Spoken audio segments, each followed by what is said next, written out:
The renowned Stoic teacher Epictetus once gave us a powerful piece of advice. The key is to keep company only with people who uplift you, whose presence calls forth your best. You have likely heard the modern saying that you become the average of the 5 people you spend the most time with. Today, we are going to examine that concept through the lens of Stoicism. We will explore the 7 specific types of personalities that can derail your journey into Stoic philosophy and exactly how you can navigate these difficult relationships. Before we dive in, I would appreciate it if you liked this video. It helps me continue spreading these ancient teachings.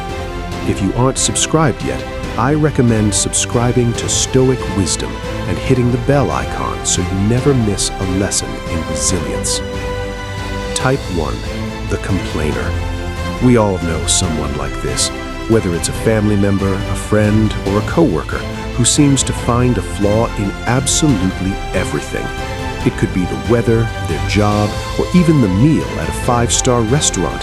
They never miss a chance to voice their dissatisfaction. You might ask yourself, why does this matter? Can't I just ignore them? That is often easier said than done. Constant exposure to this kind of negativity drains your mental well-being. It's like a slow leak in a faucet, gradually emptying your reservoir of emotional energy. Stoicism teaches us to focus on solutions we can control, rather than dwelling on problems we cannot see. Imagine trying to collaborate on a project with a chronic complainer. Every meeting becomes an exhausting cycle of grievances with no constructive progress. The result? The team's morale collapses. You get distracted from finding real answers, and you start feeling disenchanted not just with the work, but with life itself. So, how does a Stoic handle a complainer? Here are 3 strategies. First, limit your time with this person whenever possible. If you can't avoid them, perhaps because they're family, then your second option is mental distancing. Visualize their complaints as a passing storm, loud and turbulent, but temporary and unable to move the mountain of your inner peace. Your third option is to redirect the conversation towards solutions or a more constructive topic. As Marcus Aurelius wrote, "You have power over your mind, not outside events. Realize this, and you will find strength." This wisdom reminds us to guard our peace furiously, ensuring that the negativity of others does not knock us off our path of virtue. Type 2. The drama magnet. Think of your life as a ship sailing through calm, open waters. Suddenly, you encounter a whirlpool, the drama magnet. This is the person who lives in a perpetual state of crisis, conflict, and controversy. Like a whirlpool, they have a dangerous ability to suck you down into their chaos. At first, their energy might seem attractive. You might mistake it for passion. But soon, you realize that being in their orbit is like steering a ship through a hurricane, exhausting and hazardous. The tricky part about drama magnets is that their crises often start to feel like your crises. Their chaos is contagious.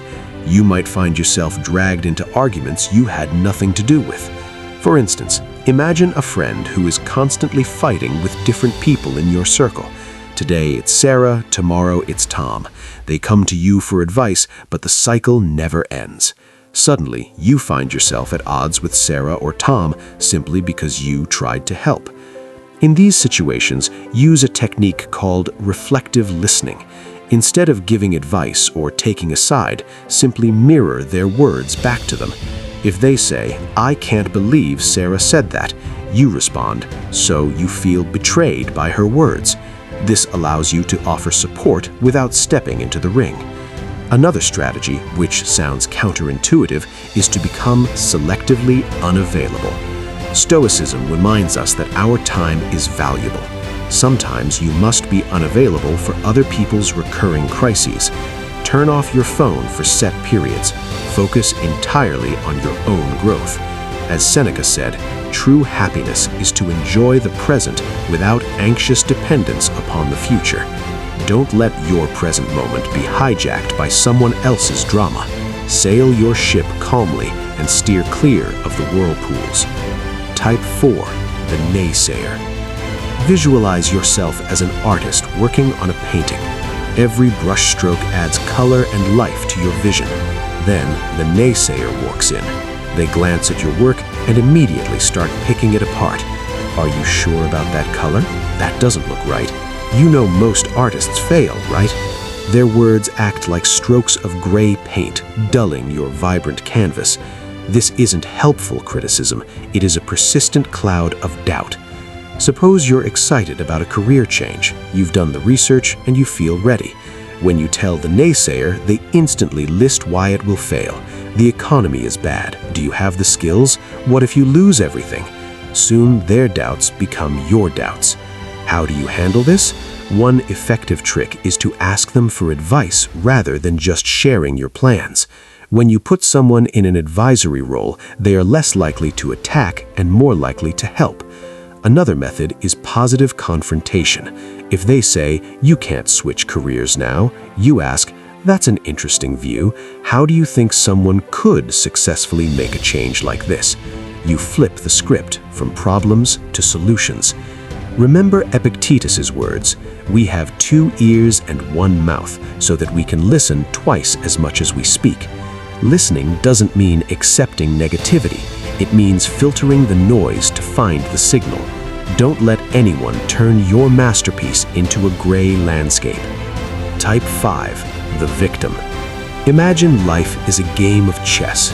We all have the same pieces and the same goal. You play strategically, taking risks and making sacrifices. The victim, however, blames the board, the pieces, or their opponent for every bad move. In their mind, they are always in checkmate, not because of their choices, but because the world is against them. Their story is a tragedy where they're the helpless star. I can't get fit because of my genetics, or I can't get promoted because the boss hates me. While genuine hardships exist, the victim uses them as a permanent excuse to avoid responsibility. If you get entangled in their story, you might feel the need to rescue them. But be careful. Listening to endless blame can make you start adopting a victim mindset. The Stoic move here is compassionate detachment. Be kind, show empathy, but do not try to save them from problems they need to solve themselves. Offer an ear, but do not become the solver. Marcus Aurelius said, "The best revenge is to be unlike him who performed the injustice." If you are surrounded by victims, do not become one. Take control of your chessboard. Make your moves. Play for growth, not for pity. Type 6, the manipulator. Think of your life as a movie script where you are the protagonist. You know your plot, your allies, and your destination. Enter the manipulator, a shadowy producer who secretly rewrites your script without you noticing. They use guilt, flattery, and deceit to steer your story in a direction that helps them, not you. Maybe you have a friend who always guilts you into paying for dinner. "I've had such a hard week, and you're doing so well financially." You pay, but you feel used. To handle a manipulator, try fogging. Agree with the truth in their statement, but ignore the emotional bait. If they say, "You're successful, you should pay," you reply, "You're right, I have been doing well, but let's split the bill as usual." Set clear boundaries. Epictetus warned, "We cannot choose our external circumstances, but we can always choose how we respond to them." The manipulator relies on your predictable guilt. When you change your response, you break their control. Take back your pen. Rewrite your own script. Type 7, the time vampire. Finally, imagine your day is a carefully composed symphony. Each task is an instrument playing in harmony. Then the time vampire joins in, playing loudly out of tune. They're not always malicious, often they're just unaware. It's the coworker who interrupts you constantly with small questions, or the friend who drags you to events you hate. These small interruptions ruin the music of your life. To protect your symphony, use time blocking, like the Pomodoro technique, and communicate clearly that you are in a deep work mode. If it's a social vampire, remember that no is a complete sentence. You don't need an elaborate excuse. I appreciate the invite, but I can't make it is enough. As Seneca famously said, life, if well lived, is long enough. Time is our most precious resource. Be highly selective about who gets to consume it. Don't let the noise of a time vampire ruin your masterpiece. Conduct your life with purpose.